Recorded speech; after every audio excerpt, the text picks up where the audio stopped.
Hello, this is Local Edition. I'm Leslie Layton. Voters in Fountain Valley are now trying to decide whether they'd prefer an increased sales tax or reductions in city services. With us now is the city manager from Fountain Valley, Bob Hall. Welcome. Thank you. So an increased sales tax, that'd be 1%, penny on every dollar. It would bring money in from more than just people living in Fountain Valley. It would widen that net. But why is this needed right now? A lot of other cities aren't going for something like this. Well, actually, the state of California has made it very difficult for cities up and down the state to try to provide the essential services that residents have come to expect. And back before the recession hit, we made a number of cuts. We reduced the number of employees we had. We contracted out a number of services, and we've tightened our belt as tight as we can. However, even coming out of the recession, we're not in a position, our revenues have not increased at the rate that expenses have. And for us, it means further cuts. And we've cut all of the non-essential services. So really what we have to do now is look at potentially closing a fire station, further reducing some of our police services, and we have recreation and community services, senior services that we would have to potentially eliminate as well. So some people say that this is really just an easy way out. You get your extra 1% sales tax, and then you don't have to work as hard to look at further cuts or either contracting out for other services.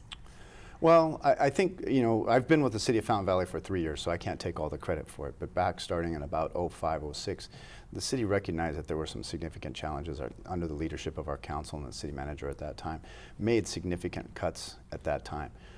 As I mentioned earlier, we've contracted out our services for building and planning, which is usually done in-house.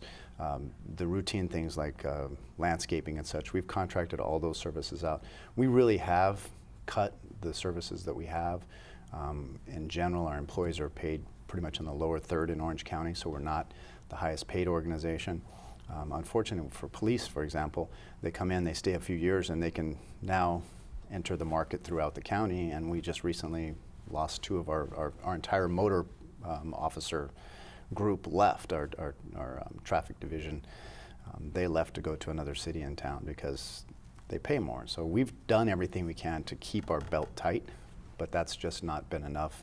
And it's clear that with what's in front of us, what we know as far as our increased costs, we can't keep up. It really is a matter that we have to make drastic cuts in services.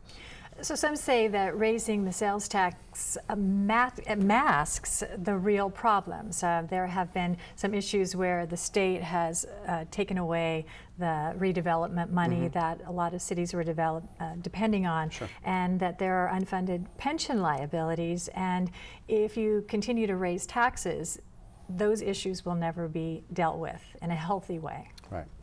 Well, you are correct. You touched on probably the two most critical things that impact us, and I'll start with redevelopment. We lose $8 million a year, just to give you kind of a sense of what we're talking about. And not only did we lose $8 million in revenue, there were two obligations that were passed on to the city that the state disallowed, which is another $1.2 million. So you're talking almost $10 million in terms of a hit. In Fountain Valley, where our budget is only $40 million, it's really, that's a tremendous amount of impact to us. So that was a hit. The other question about pension, there's no doubt that pensions have driven this and continue to drive the challenge going forward. But back in 2012-13 timeframe with PEPRA, there was a Pension Reform Act in California, the city of Fountain Valley had actually already reduced to a second tier. So now we actually have 3 tiers because there's the state required, and then we also have a tier that's lower than that all new employees come in. And our liability is strictly for legacy employees, people that were in the system prior to that. Under the pension reform, we're not accruing any additional liability because it's more of a pay-go. We are paying into the PERS system for our employees going forward. So I guess that's a long way of saying the pension reform process has worked, and it continues to work. I know there are others that prefer it to be a defined contribution program, but that's a pretty drastic thing for a small city like Fountain Valley to be able to do. And in fact, I'm not confident that we could, because we're part of PERS and we would have to pay our way out of that, which is hundreds of millions of dollars to buy out of PERS to even consider it. We've discussed an array of cuts. What about the other end of it, increases in potential revenue? Well, we annually do a fee study to ensure that we're maximizing our revenues where we can. For things like building permits and those types of things, we're at 100% cost recovery. The only place that we're subsidizing any of those types of services are in the areas of community and recreation services. Our senior center, for example, there are a number of people that participate in that really this is their only outlet, their only place to go. They get very, very low cost meals like $1 or $2, and it's an opportunity for them to congregate.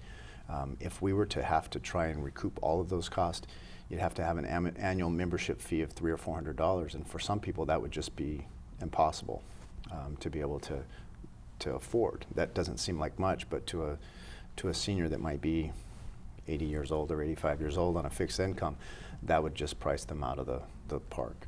And we've done some brief analysis of the sales tax, and the impact is not going to be nearly as much as that. Take us a year down the road if Measure HH does not pass. Right. What does it look like in Fountain Valley? Well, we are under our current pace, we are about 3 years from running out of cash, period. And that is obviously one of the challenges. Is we could file bankruptcy, we could follow the cities of San Bernardino, Vallejo, Stockton, some of those. But short of doing things like that, we will have to close a fire station, which means that response times will go from right now 5 minutes to likely 7, 8, 10 minutes in some clearly life-threatening situations that could make the difference of life or death. We currently have funded 60 officers, and we would have to trim that down.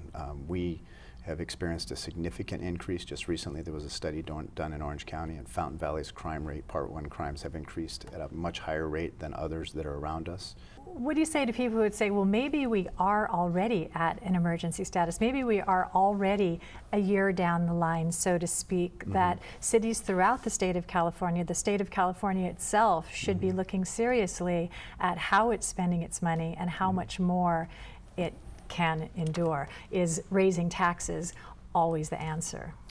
Well, no, there's no question about it, and I think I've tried to outline some of the things that we've done over the course of time to try and be efficient.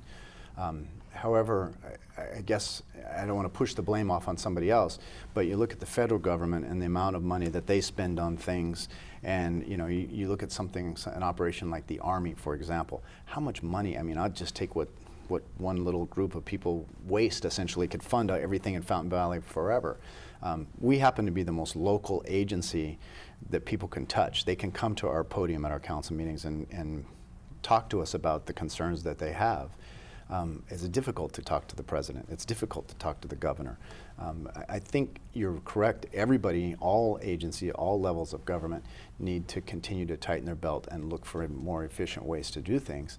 However, it's very difficult for small cities to tighten our belt much further without significantly reducing the services that impact the local residents the most. 30 seconds left. Tell us about what would happen if Measure HH does pass. Well, we'd be able to keep our fire stations open. We'd be able to provide the services that our customers, our residents in Fountain Valley are accustomed to. We have parks that are in various states of disrepair. We'd be able to replace that park equipment on a regular schedule. We've stopped doing neighborhood paving projects. We'd be able to go back and start those types of things. So that's where we stand. Okay.